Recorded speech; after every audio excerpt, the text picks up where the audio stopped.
Olá, bom, hoje a gente vai falar então sobre o capítulo 2, que é o problema de Sócrates, aqui no Crepúsculo dos Ídolos, do Nietzsche.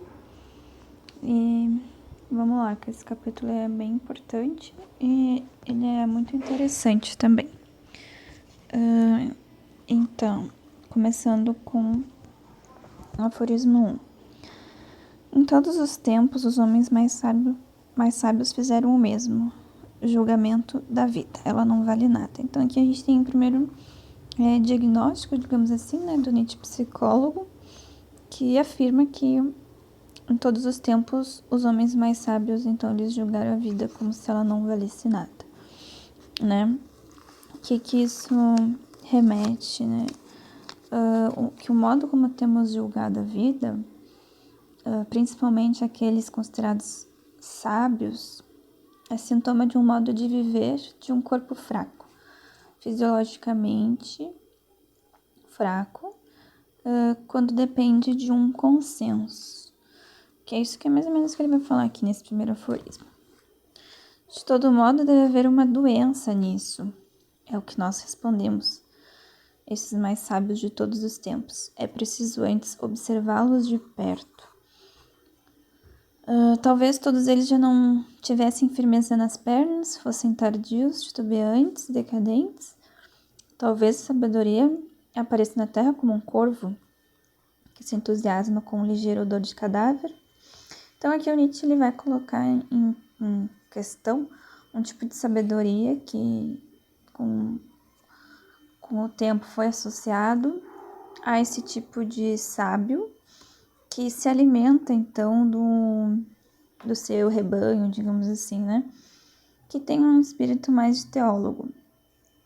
Então esse tipo de sabedoria que o Nietzsche contesta é uma sabedoria que não tem firmeza nas pernas, uma sabedoria que é sintoma de uma doença, de corpos fracos, e que, observando de perto, esse psicólogo da humanidade, como se diz o Nietzsche, ele consegue fazer esse diagnóstico. Então, os sábios que se atraem por corpos doentes são, consequentemente, fracos das pernas, não conseguindo sustentar seu próprio peso. Esse é o primeiro aforismo aqui, é o diagnóstico que o Nietzsche parte para fazer essa análise dele, né, dos sábios. Aqui no aforismo 2, então.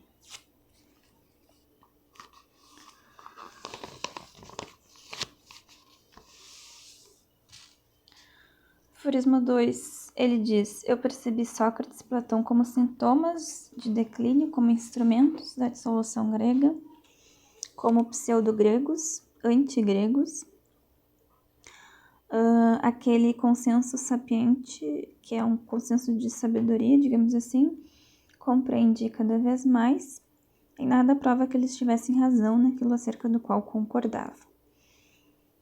Eles próprios, esses mais sábios dos homens, em alguma coisa coincidiam fisiologicamente, para situar-se, ter de situar-se negativamente perante a vida. Então, é bem característica essa coisa do coincidir fisiologicamente por concordarem unanimamente em relação a o que é sabedoria e como se pôr diante da vida. Então, Platão aqui e Sócrates são signos, né? São sintomas desse tipo de postura, né? Desse tipo de sabedoria. Eles, então, precisam, de alguma forma, coincidir, concordar. Que nem eles diz aqui, em nada prova que eles tivessem razão naquilo acerca do qual concordavam. Então, essa é a necessidade básica desse tipo de sábio. Que os outros, digamos assim, que ele tenha que se efetivar como corpo através do consenso. E o Nietzsche, então, analisa e chega à conclusão de que esses sábios, como considerados Sócrates e Platão, para eles poderem partir dessa necessidade de concordância, eles teriam que ter alguma coincidência fisiológica, como signos de uma doença. Ter de situar-se, então, né? Os signos nocivos à vida, eles precisam da dissimulação para se efetivarem.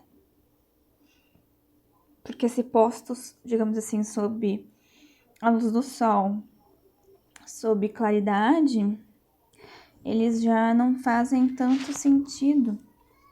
Eles precisam, como a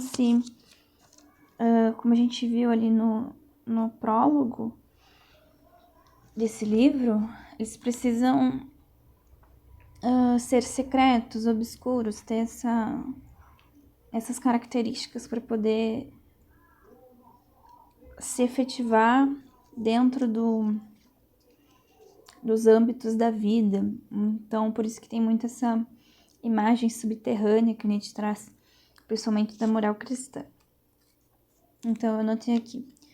Para continuarem vivendo por sua constituição fisiológica doente, precisam impor alguma coisa, né? Tem que situar um juízo perante a vida, pois não possuem saúde para a vida mesma. Então, essa é a crítica principal do Nietzsche em relação a Sócrates e Platão, nessa necessidade de compartilharem de uma sabedoria que parte de um corpo fisiologicamente doente. Então, continuando ali o aforismo 2. Juízos de valor acerca da vida, contra ou a favor, nunca podem ser verdadeiros. Eles têm valor apenas como sintomas, são considerados apenas enquanto sintomas em si. Tais juízos são bobagens. Né? Os juízos, eles são exatamente essa barreira que nos impede de ver a vida como ela é, de viver a vida a partir dela mesma. Então, os juízos são apenas uma medida de valor que não corresponde à potência total da vida. Eles só podem ser vistos, né? Eles só podem ver a vida a partir de uma medida de valor muito limitada. Então, eles não acompanham a constante recriação da própria realidade. Sintomas, né? Então, o Nietzsche, ele atribui a esses juízos morais sintomas que são efeitos, que são expressões de corpos fisiologicamente doentes, fracos, debilitados. É preciso entender ao máximo é preciso estender ao máximo as mãos e fazer a tentativa de apreender essa espantosa finura é de que o valor da vida não pode ser estimado. Então, é exatamente isso que a gente estava falando, de que o valor da vida não pode ser submetido a nenhum juízo, principalmente o juízo moral, né? Então, é preciso delicadeza para o espanto, delicadeza no sentido de, que a gente estava falando lá no prólogo, né? De jovialidade, que a gente entende de jovialidade, de manter sempre essa inocência perante a vida, essa constante renovação. E lembrando sempre que todo juízo é uma tentativa de domínio. Por isso que ele, de uma forma ou de outra, continua se efetivando, mesmo de forma falsa, dentro da realidade. Aqui, não por um vivente, pois ele é parte interessada, até mesmo objeto de disputa, e não juiz. Ou seja, né, qualquer tentativa de estimar, de medir a vida através de um juízo moral, principalmente, é aquilo que eu falei, de estar muito limitado, uma perspectiva muito limitada. A vida, ela é uma totalidade muito maior do que aquela medida de valor que se impõe sobre ela. Então, aqui o Nietzsche diz, né, não por um vivente, pois ele é parte interessada. Por isso até que a metafísica, que o Nietzsche critica, sempre atribuiu os grandes valores à divindade, a um Deus. Porque só mesmo uma parte uma entidade que seria a parte do todo, que seria afastada, poderia então julgá-la, né? Isso já já é intuitivo da nossa, de uma atitude que julga a vida, né? Então, nenhum vivente poderia julgá-la, pois é parte interessada, ou seja, né? Além de significar que de reiterar a postura do Nietzsche de que nós somos parte de um encadeamento cósmico, não temos poder suficiente, digamos assim, para julgar a vida conforme as nossas vontades, porque somos parte de um todo muito maior. Então, né, não estamos separados da vida. Eu anotei aqui também que estender ao máximo as mãos, nesse caso, é abrir em toda a sua extensão a capacidade de apreender o espanto, né? Apreender a espantosa finura de que o valor da vida não pode ser estimado. Então, isso requer, como ele mesmo diz aqui, né, uma finura, um refinamento. Por isso que é mais fácil, né, submeter, mesmo que falsamente, a vida a um juízo, porque não se tem a finura necessária, para lidar com o espanto próprio da vida. Aforismo 3. Ele fala muito, então, Sócrates como plebe, como feio, como um signo de feiura.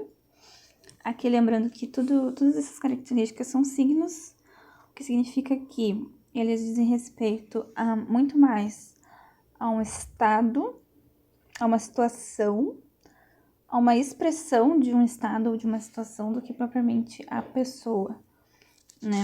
Então, depois a gente vai ver aqui que Nietzsche atribui essas características ao Sócrates, né, de feiura e plebe, pois são signos de um monstro, né, um monstro da alma.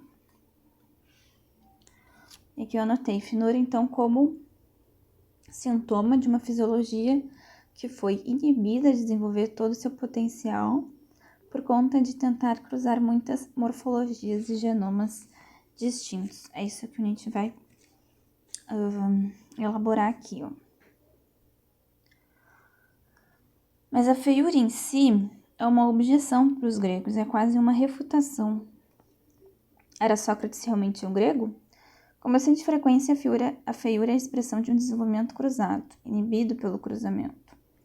Em outro caso, aparece como evolução descendente. No sentido aqui de que, ao oposto da feiura, a beleza é a expressão mais completa e perfeita de uma potência que conseguiu se efetivar apesar de qualquer obstáculo. E a feiura, pelo contrário, ela inibe essa ação potencial, né? Pelo contrário, ela tem uma evolução descendente, inibindo qualquer ação potencial, qualquer ação ascendente, ela é então uma ação descendente. Ela paralisa, digamos assim, né? Os antropólogos entre os criminalistas dizem que o criminoso típico é feio. Monstro na face, monstro na alma. O que expressa mais ou menos uma correspondência aqui entre corpo e alma. Mas o criminoso é um decadente. Era Sócrates um criminoso típico? Ao menos isso não seria contrariado pelo famoso juízo fisionômico que pareceu chocante aos amigos de Sócrates. Aqui é interessante essa última parte. Um estrangeiro que entendia de rostos disse a Sócrates na cara deste que ele era um monstro, que abrigava todos os vícios e apetites ruins. Isso essa parte que é muito interessante, porque só um estrangeiro poderia fazer esse diagnóstico, né? Somente um extemporâneo, como o próprio Nietzsche se denomina, poderia ver além da familiaridade da máscara, né? As máscaras, elas, como se fossem como se, suponhamos que os amigos de Sócrates se chocaram com a opinião desse fisionômico, desse estrangeiro, se chocaram com esse juízo fisionômico, porque eles já estavam familiarizados com aquele estereótipo que o Sócrates expressava. Então, sempre Nietzsche deixa claro, né, que essa postura de estrangeiro, de extemporâneo, de alguém que vê a situação, vê a realidade fora do seu próprio centro, das suas próprias circunstâncias, de alguma forma vê ela de modo mais clara, porque consegue distinguir muitas coisas. Os próprios amigos do Sócrates não conseguiam distinguir essa expressão monstruosa que um estrangeiro pôde diagnosticar, porque eles estavam muito inseridos, né, como amigos, no modo de ser, digamos assim, do Sócrates de se expressar. Então, esse signo de um monstro que abriga todos os vícios e apetites ruins é, então, uma comparação àquela finura para o espanto que o Nietzsche se refere no aforismo anterior. Né? Sócrates, por tentar cruzar, enfim, por tentar cruzar muitas ideias, muitas, entre aspas, morfologias diferentes, ele acaba não tendo um trato digestivo, aqui de forma metafórica, né? Um trato digestivo refinado para conseguir intuir da realidade seus fundamentos. E assim acaba ficando fisiologicamente doente. Vamos lá. Nesse sentido aqui, só para deixar claro, um organismo fisiologicamente feio, nesse sentido de não conseguir digerir, né, o espanto da vida, ele não mais evolui. Então, ele só pode continuar efetivando a sua existência por meio da convenção ali, né? Por meio da moral, do juízo moral, e daquilo que a gente viu ali no aforismo 2, de precisarem terem razão a partir da concordância. Bom, continuando aqui, aforismo 4.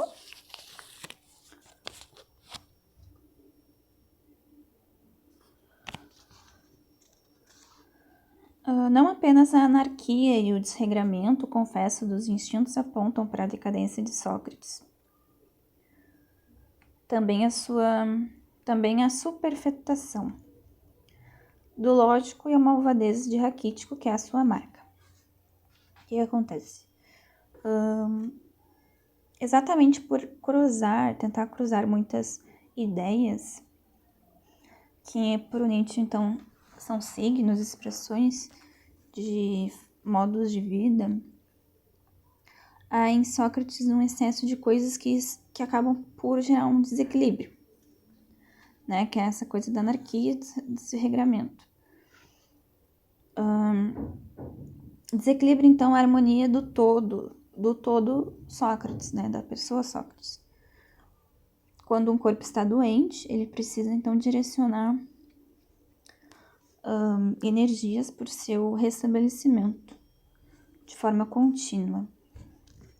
É isso que a gente estava falando ali, então, anteriormente, de ter uma razão ou uma verdade que precisa condicionar outras pessoas para que concordem contigo, ou que ela só se sustente porque muitos concordam entre si.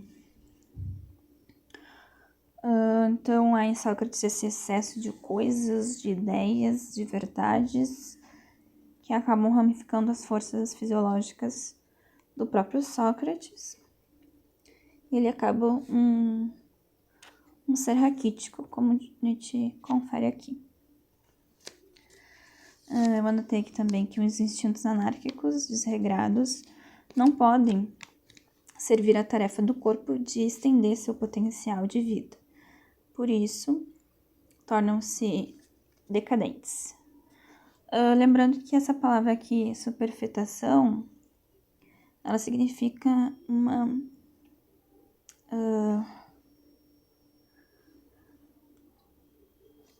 tem aqui no final, aqui ó, o significado dessa palavra, superfetação. Concepção que ocorre quando no mesmo útero há um feto em desenvolvimento.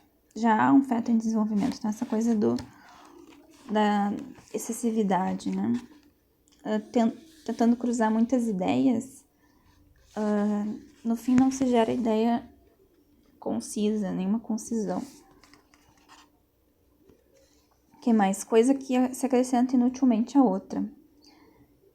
Excrescência, redundância. E aí eu pesquisei o que seria excrescência e tem um sentido patológico dessa palavra, que é de tumor, né? Que é algo como um tumor. Então tem essa questão bem forte de doença mesmo, que se faz pertinente e gera um tumor. Essa questão que eu falei, né, de ter que se restabelecer continuamente, porque o corpo desequilibrado, ele não é mais tão sadio, então ele gasta suas energias para se restabelecer efetivamente, não para exercer o seu potencial como corpo, seu potencial de vida, né? Ele acaba tendo que retirar, digamos assim, energias que seriam propícias para uma evolução ascendente e ficando cada vez mais debilitado. Continuando aqui o aforismo 4. Tudo nele é exagerado, burlesco, caricatura. Tudo é ao mesmo tempo oculto, de segundas intenções, subterrâneo. Ou seja, que não há uma transparência, né?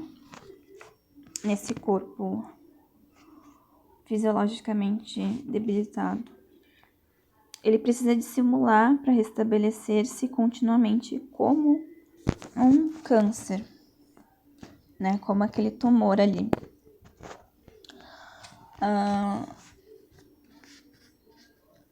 E aí Nietzsche critica então essa idiosincrasia, essa equação socrática de razão, virtude e felicidade como sinônimos, né? Que não há uma correspondência objetiva em relação a essas três ideias. Bom, aqui então a gente vai falar um pouquinho do aforismo 5. Deixa eu tirar esses post-its aqui pra gente conseguir conversar melhor. Vamos lá então. O gosto grego se altera em favor da dialética, com Sócrates, né? O que acontece aí propriamente? Sobretudo um gosto nobre é vencido. Com a dialética, a plebe se põe em cima.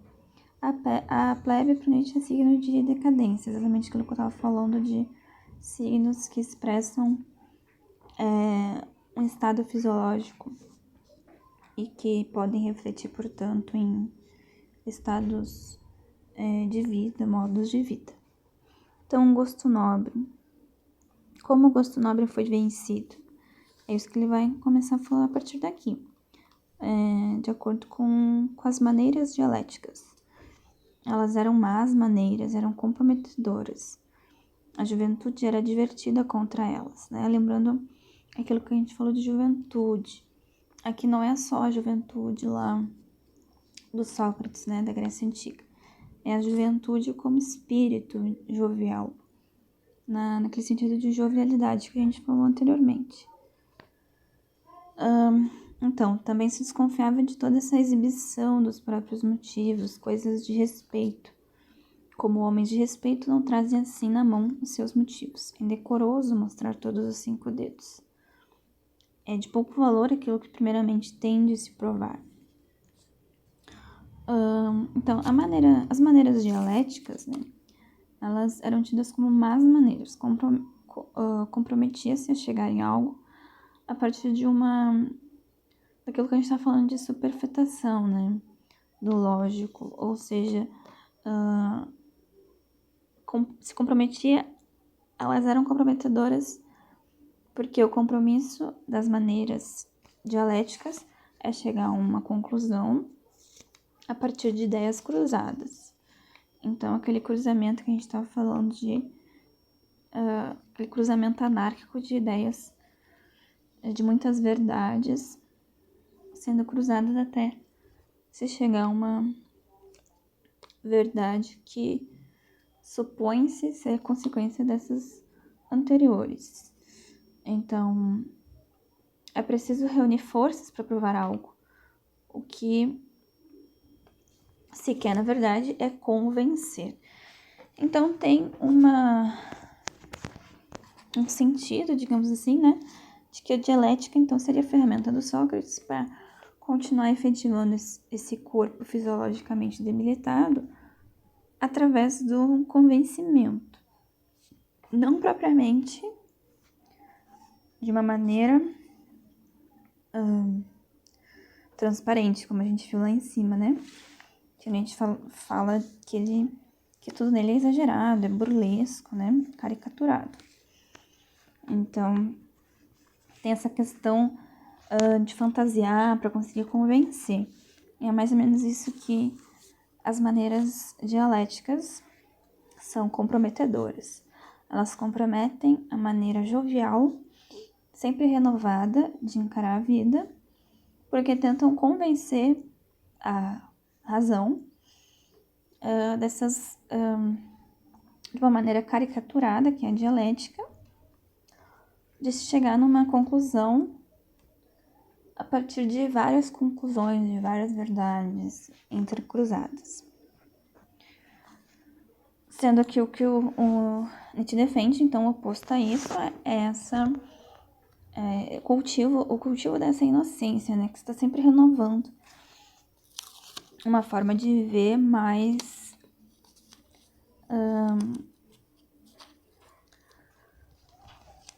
coerente com a vida mesma, né, que não parte de um juízo propriamente humano, que consiga colocar sob uma ótica, sobre um olhar que transforma, sobre um olhar artístico, né, o humano e o não humano. Então, o que eu preciso convencer nesse caso aqui aí depois ele vai dizer, né, como um palhaço que se levou a sério, o querer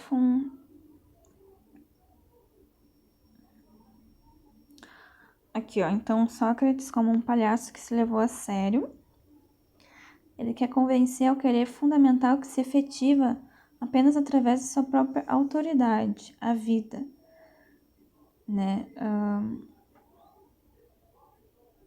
aquele que quer ser juiz da vida. Então é isso que eu quero dizer com as maneiras dialéticas, né, o método dialético socrático, que de alguma forma quer tentar substituir a autoridade própria da vida sob o seu juízo.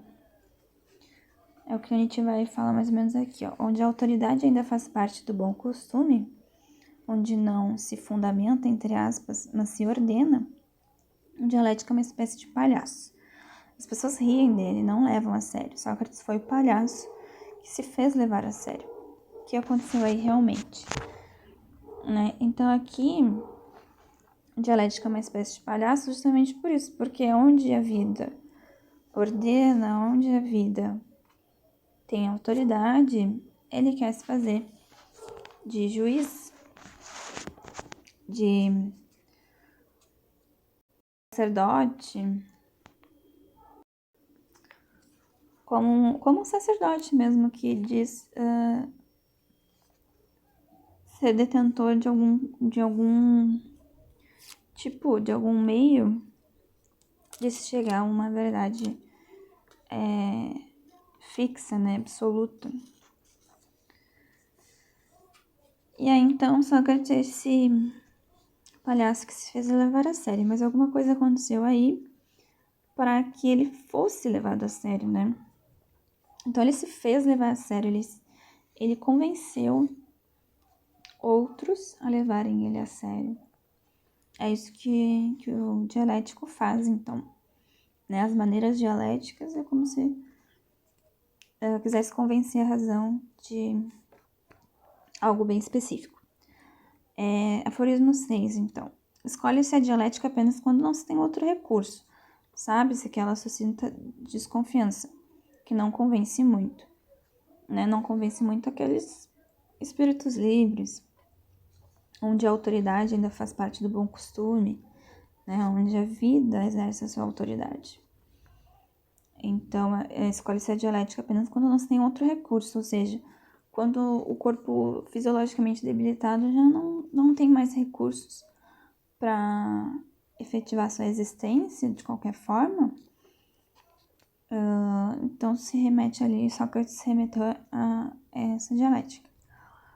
Nada é mais fácil de apagar do que o efeito dialético ser demonstrado pela experiência de toda a assembleia em que se discute, no sentido de anarquia mesmo, de desregramento, de um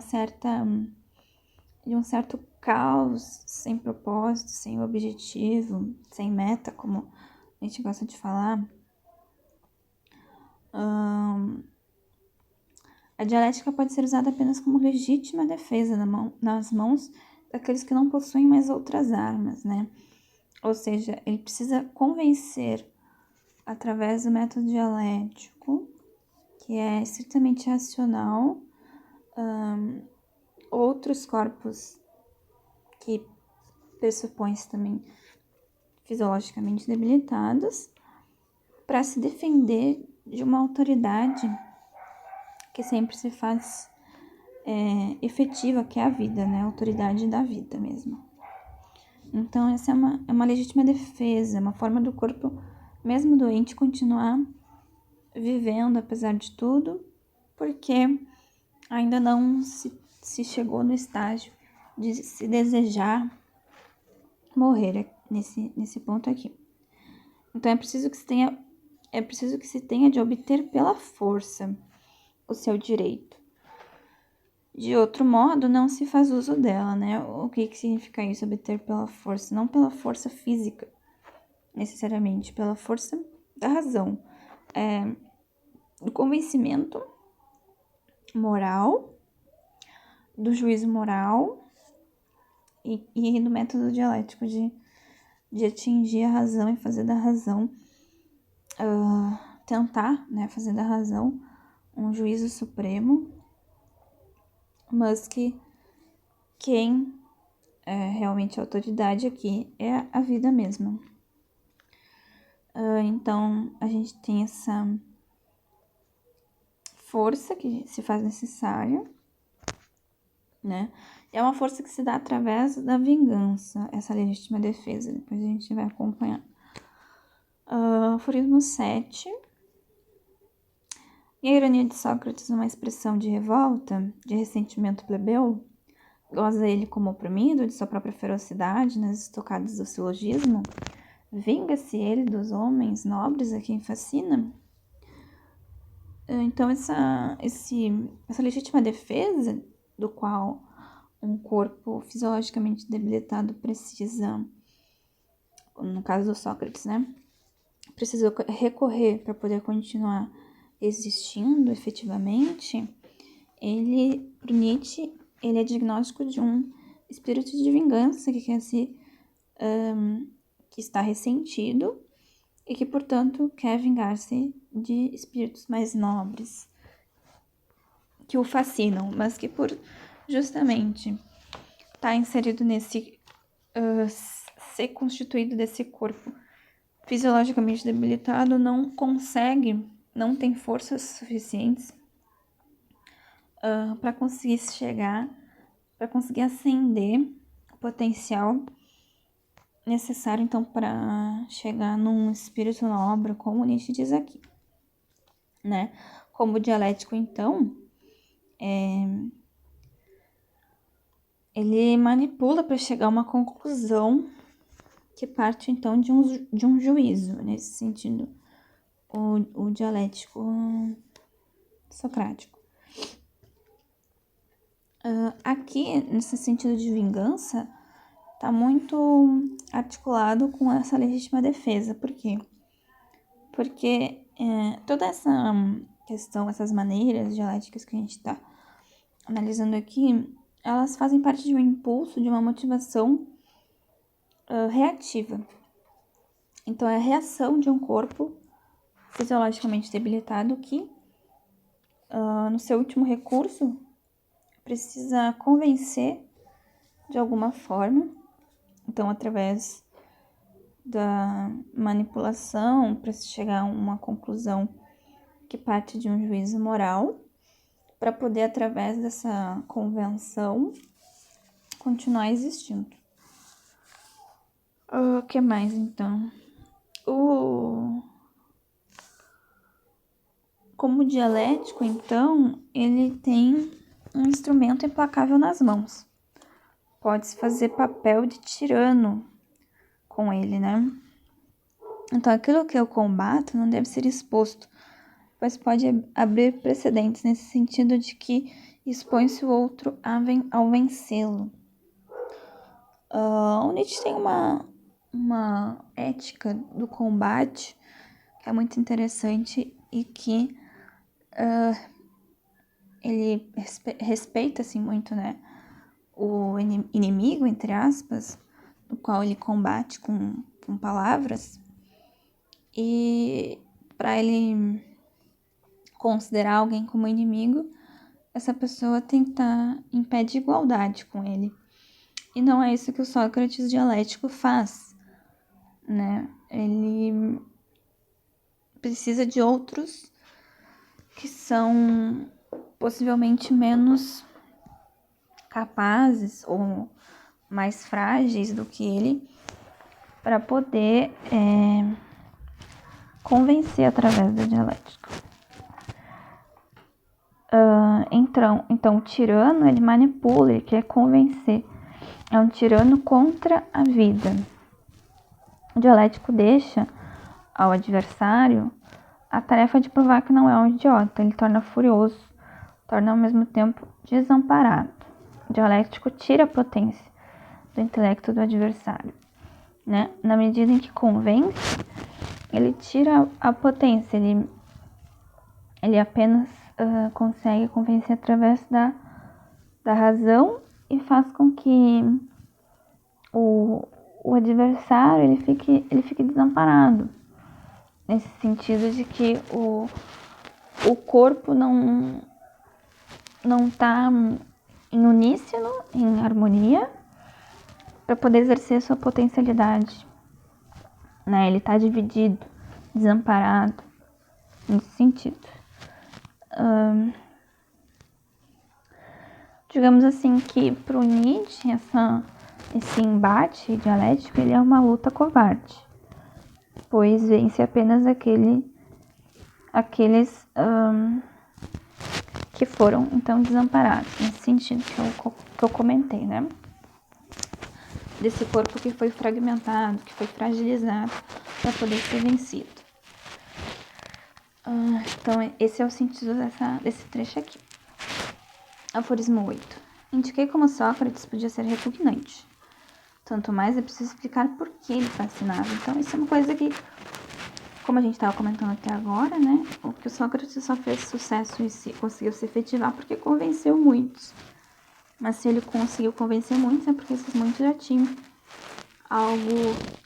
uma motivação que fizesse com que essa fascinação fosse efetivada. Então, uma razão é que ele descobriu uma nova espécie de competição dialética, do qual foi primeiro mestre de esgrima nos círculos aristocráticos de Atenas. Ele fascinou ao mexer com o instinto agonal dos gregos.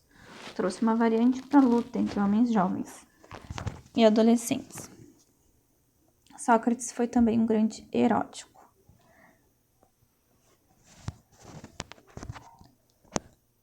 Então, assim, erótico porque ele seduziu, né? Ele precisou seduzir para poder convencer através da dialética. Então, ele é perspicaz, ele é ardiloso. Ele consegue, digamos assim, intuir que há uma... Aqui, ó, no aforismo 9, intuir algo mais. Intuir que através de algo fundamental para a vida dos gregos, que é a competição, ele pudesse inserir uma nova forma de competir, digamos assim. E aí ele acaba seduzindo. Mas o Sócrates intuiu algo mais. Ele enxergou por trás de seus nobres atenienses. Entendeu que seu próprio caso, sua idiosincrasia de caso já não era exceção. Então foi por isso que ele conseguiu se efetivar, mesmo como alguém tão fisiologicamente debilitado, de acordo com Nietzsche, porque ele já não era exceção onde ele vivia. Existiam outros como ele. A mesma espécie de degenerescência já se preparava silenciosamente em toda parte. E Sócrates entendeu que o mundo inteiro dele necessitava de seu remédio, seu tratamento, seu artifício pessoal de autopreservação. Em toda parte, os instintos estavam em anarquia. Em toda parte, você estava a poucos passos do excesso. Então, vamos lá.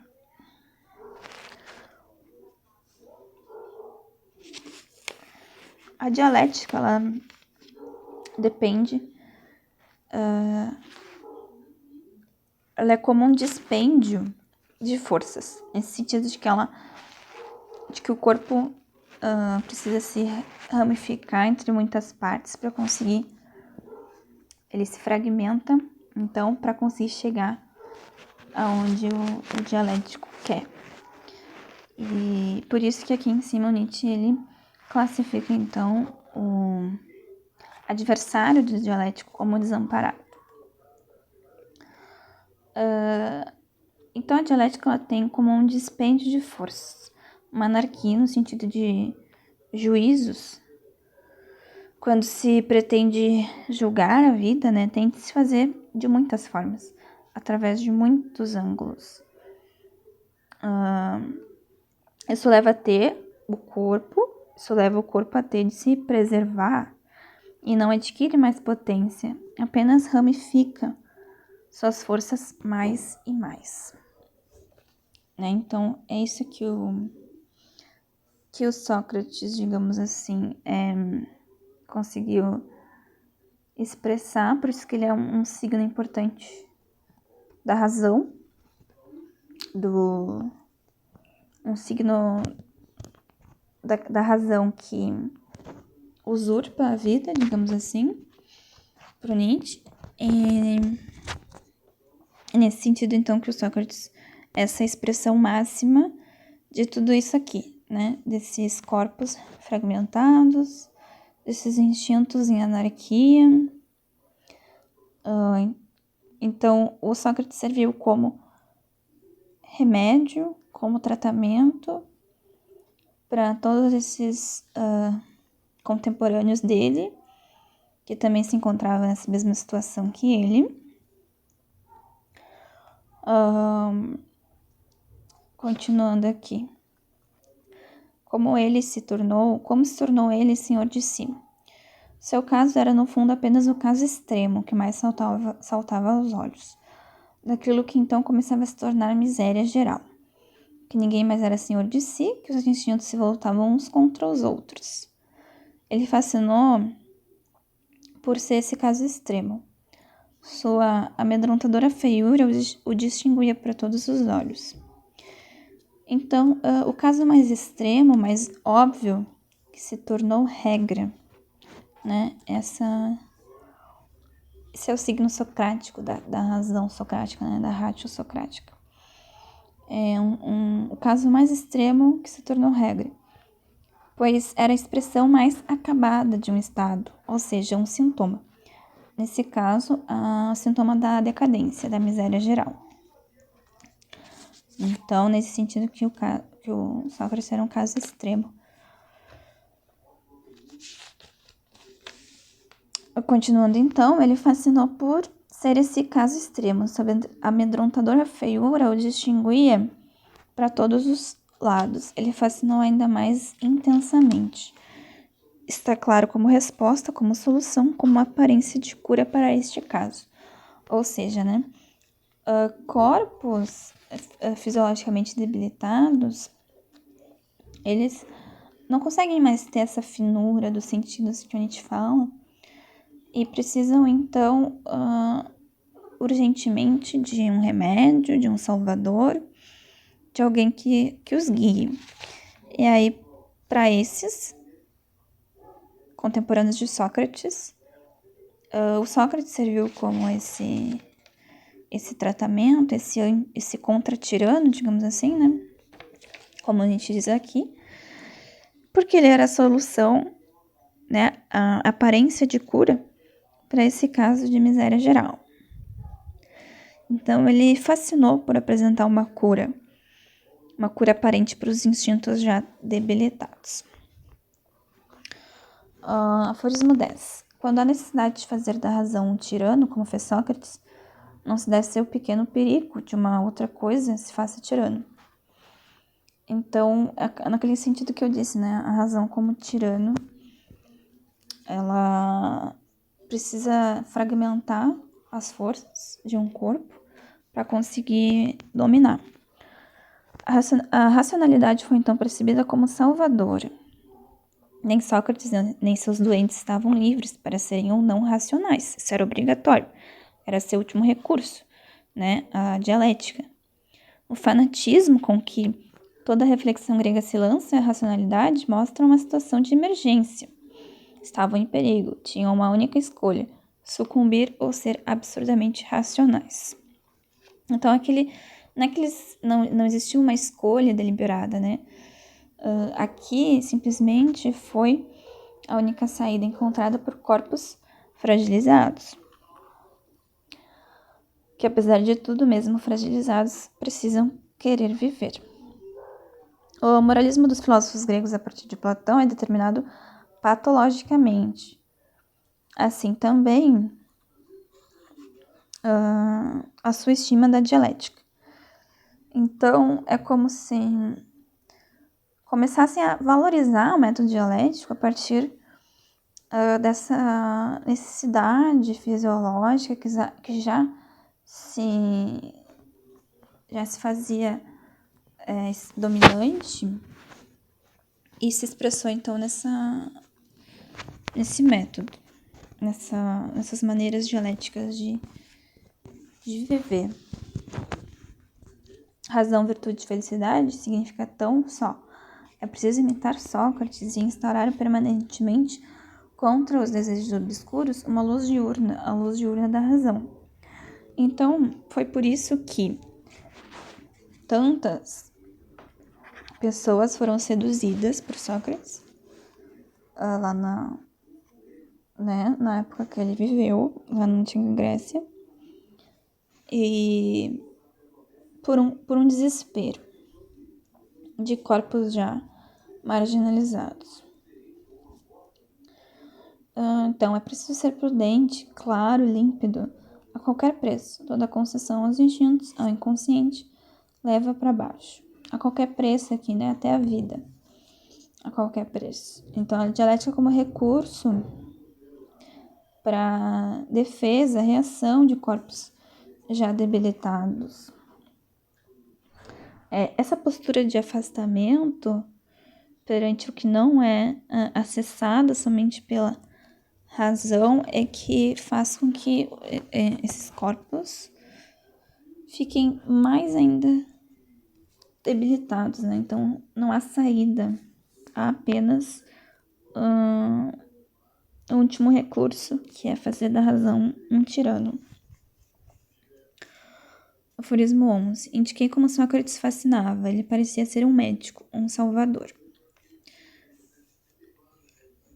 Então, o médico nesse sentido de trazer uma solução para corpos já muito debilitados. Os filósofos e moralistas enganam a si mesmos, querendo sair da decadência ao fazer-lhe guerra. Sair dela está fora de suas forças, né? Aquilo que eu disse. Para um corpo já debilitado, sair do estado de doença é muito difícil.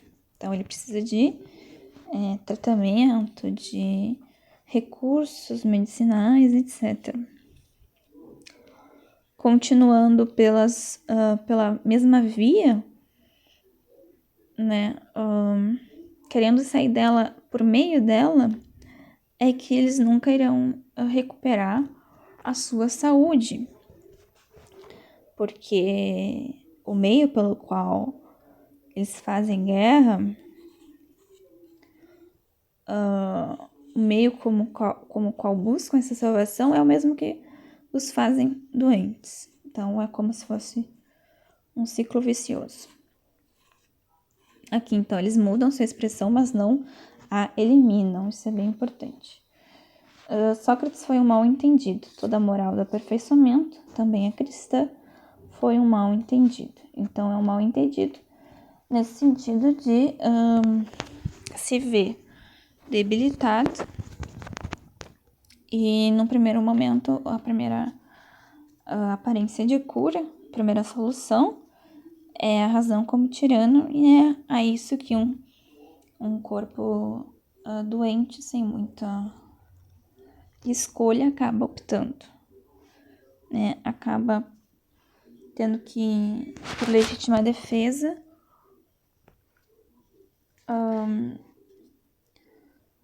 se ver como dependente desse sistema aqui, dialético. A mais crua luz do dia, a racionalidade a todo custo, a vida clara, fria, cautelosa, consciente, sem instinto, em resistência aos instintos, foi ela mesma apenas uma doença, uma outra doença. E de modo algum, um caminho de volta à virtude, à saúde e à felicidade. Então, era isso que se acreditava quando, a partir de Platão, então, elegeu-se o Sócrates como mais sábio. Né? A partir de Platão para a história, mas na Grécia Antiga mesmo, dos próprios contemporâneos de Sócrates. Então, se prometia como a solução socrática virtude, saúde e felicidade, né, como sinônimos, e razão, virtude e felicidade como sinônimos. Então, através de uma vida racional, se chegaria a uma vida mais saudável e feliz. E não foi isso que aconteceu. Bem pelo contrário, né? A mais crua luz do dia, racionalidade a todo custo, a vida clara, fria, cautelosa, consciente, sem instinto, em resistência aos instintos, foi ela mesma apenas uma doença, uma outra doença. Então, é como se quisesse curar uma doença através de outra doença, o que deixa o corpo mais doente ainda.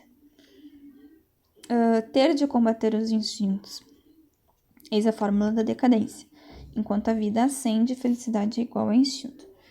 Então, enquanto se continuar achando que combatendo os instintos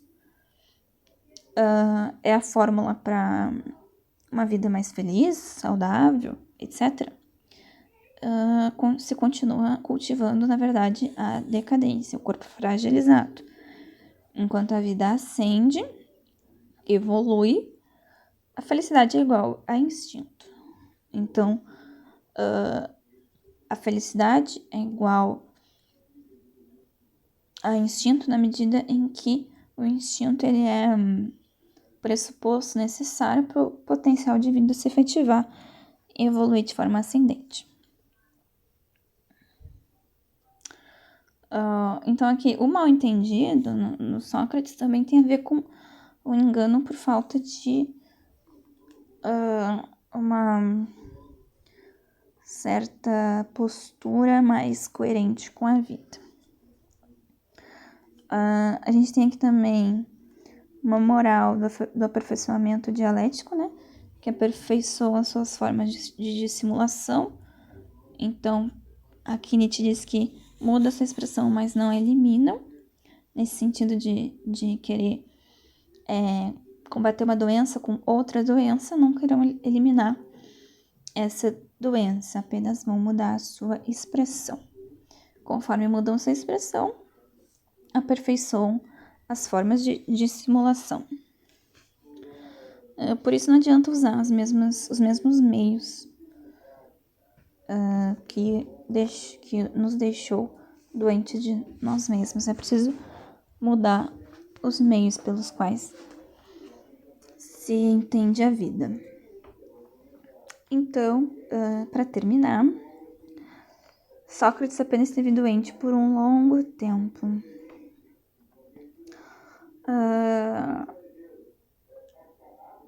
Aqui é interessante porque o Nietzsche ele afirma que Sócrates queria morrer, né?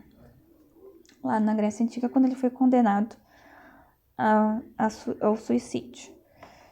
Isso é uma previsão, digamos assim, pro niilismo, né, que virá posteriormente. Então aqui é como se o niilismo começasse com Sócrates, né? Porque quem tá muito doente por muito tempo quer morrer. Esse é o princípio fisiológico do niilismo. Então, a dialética tirana é o uso patológico da razão, né? Só para concluir, tem que julgar através de muitos ângulos, portanto, ramifica suas forças e fica doente. O problema de Sócrates como sintoma extremo, signo de uma decadência fisiológica, que não sabe mais conduzir os impulsos de forma efetiva, se encontra então uns contra os outros e no desespero de coerência de algo que lhes dê uma direção, uma solução, uma cura, para não sucumbirem, fanatizam a razão, necessitam fazer da razão um tirano, precisam convencer os instintos a seguir seu caminho tirânico, e só assim conseguem, por encontrar corpos já debilitados, corpos doentes, precisam de um salvador. Isso para encerrar esse capítulo. E o próximo vídeo, então, vai ser sobre o capítulo 3, a razão na filosofia.